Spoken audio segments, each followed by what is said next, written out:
All right, let's just jump right in. Whenever we start talking about building leadership skills in school students, we almost always start in the exact wrong place. You know what I mean, right? We immediately focus on the end result, the perfectly polished speaker, the decisive team captain, the super charismatic class president. But in this explainer, we are unpacking a concept from a really incredible piece of source material called Cultivating Tomorrow, Leadership Essentials for Students. And sure, at first glance, that might sound like your standard run-of-the-mill educational title, but the specific words chosen here, they actually outline a total paradigm shift. It's essentially a masterclass in how we need to rethink student development, totally moving away from the idea that leadership is just some sudden, magical occurrence, and instead treating it as a deliberate, everyday practice. So, right off the bat, we have to ask ourselves, what actually makes a student leader? I want you to really picture that traditional archetype in your head for a second. We usually imagine the loudest person in the room, right? The extrovert, the valedictorian with the flawless GPA, or maybe just the kid who won a popularity contest to become class president. But is that actually what leadership is? When we rely on that outdated stereotype, we're inadvertently discouraging the vast majority of students who don't fit into that highly specific, rigid mold. As we dig into this material, you'll see how dismantling that whole idea and understanding where leadership truly comes from completely changes the game for students today. Now, the source text doesn't just talk about having natural abilities or being gifted with some outgoing personality type. Instead, it specifically uses this incredibly powerful word, cultivating. And that one word completely changes the rules of engagement here. It pulls us out of passive learning and pushes us straight into an active, ongoing pursuit. Think about the difference. Passive learning is just sitting in a classroom waiting for someone to hand you a badge or pour knowledge into your head. Cultivation? That's getting your hands dirty. It's the difference between just memorizing a speech for a good grade versus actually taking the initiative to organize a study group because you notice your friends are struggling with the material. So what does that actually mean? Cultivation is the active, intentional process of preparing, nurturing, and growing something over time. And this definition is absolutely crucial because it takes leadership, which can honestly feel like this intimidating corporate buzzword, and turns it into an accessible, everyday habit. It means leadership isn't just a switch you magically flip the day you graduate. Actually, scratch that. It's more like a garden. It's a garden you start tending to right now, exactly where you are. Preparing is setting your mindset before you even walk through the school doors. Nurturing is taking care of the relationships you have with your classmates. And growing? Well, growing implies that you are definitely not going to be perfect on day one. And honestly, that is exactly how the process is supposed to work. We've all heard it, haven't we? That pervasive myth that leaders are simply born. That leadership is basically just a genetic lottery. People love to say, oh, they're just a natural born leader. And we tend to buy into this myth because, frankly, it lets us off the hook. If someone is just born with it, then the rest of us don't really have to try, right? But the reality is completely grounded in cultivation. Leadership is a deliberate toolkit. And what kind of tools are we talking about here? Empathy, active listening, resilience when you fail, the courage to just raise your hand and take initiative. Absolutely anyone, and I mean anyone, can intentionally grow these tools if they just take the time to prepare the right soil and stick with the process. Okay, let's keep moving and talk about the next critical concept our source material brings up, essentials. Notice how it specifically highlights leadership essentials. We're not talking about complex sociological theories or advanced corporate management strategies here, just the absolute essentials. By zooming in on leadership essentials, meaning the absolute fundamental building blocks required for success, the text gives us something incredibly empowering. Look, students today are under so much pressure. They constantly feel like they need to be perfect, like they need a flawless, polished resume by the time they're 16 just to survive. Focusing on the essentials completely removes that overwhelming pressure. It tells us that you don't need decades of life experience to start making a real impact.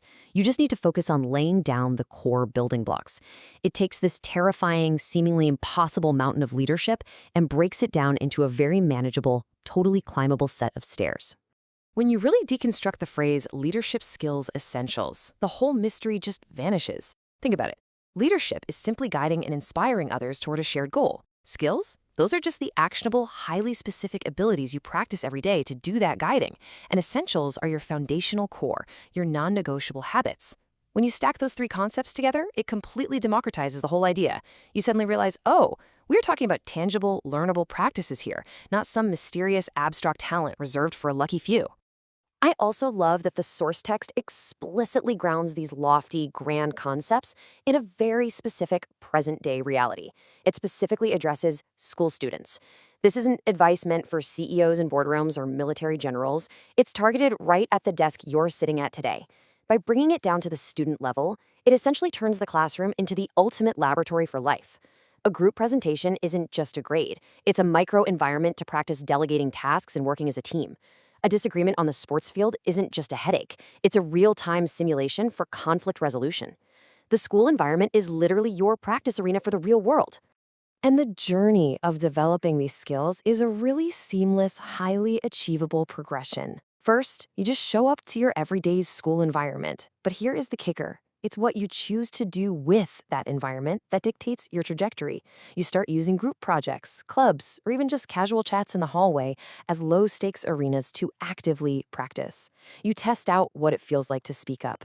You practice what it feels like to step back and let someone else take the spotlight. By actively practicing in these countless daily micro moments, growing into a leader just becomes the natural, inevitable result. You don't have to force it, you just grow into it through repetition. But okay, let's be real for a second. We have to ask, why should school students put in the hard work to cultivate these essentials today? I mean, school is already exhausting. Between exams, endless homework, social dynamics, and extracurriculars, students are stretched so thin. Why add the heavy burden of leadership cultivation to the mix right now? Why not just wait until you're 25, you have a real job, and figure it out then? It's a totally valid question. And the answer strikes at the very heart of why this source material is an absolute game changer. It's all about contrasting the actionable, focused present with your ultimate future impact. Here is the undeniable reality. You cannot change tomorrow when it finally gets here. You can only shape it by what you plant today. Being a student represents the present, the choices and habits you actually have control over right in this moment. Tomorrow represents the impact you are eventually going to have on your community, your career, and the people around you. If you wait until you are an adult to start practicing these skills, you are missing out on an entire decade of compound interest on your own personal growth. Delaying the process literally only delays your impact. So, bringing it all together, this precise phrase from our source material serves as a powerful reminder: the effort you put into learning basic leadership skills today is the exact same effort that directly builds the future. Cultivating tomorrow means you are planting the seeds of the future into the soil of the present. Every single time you actively listen to that quiet classmate who is struggling to get a word in, every time you own up to a mistake instead of making an excuse, and every time you guide a frustrated team through a really tough assignment, you are literally constructing the tomorrow we are all going to live in. Because let's be honest, these aren't just school skills, they're life skills. As we wrap up this explainer, I want you to take a really close look at your own daily routine. Look at your classroom, your friends, your interactions.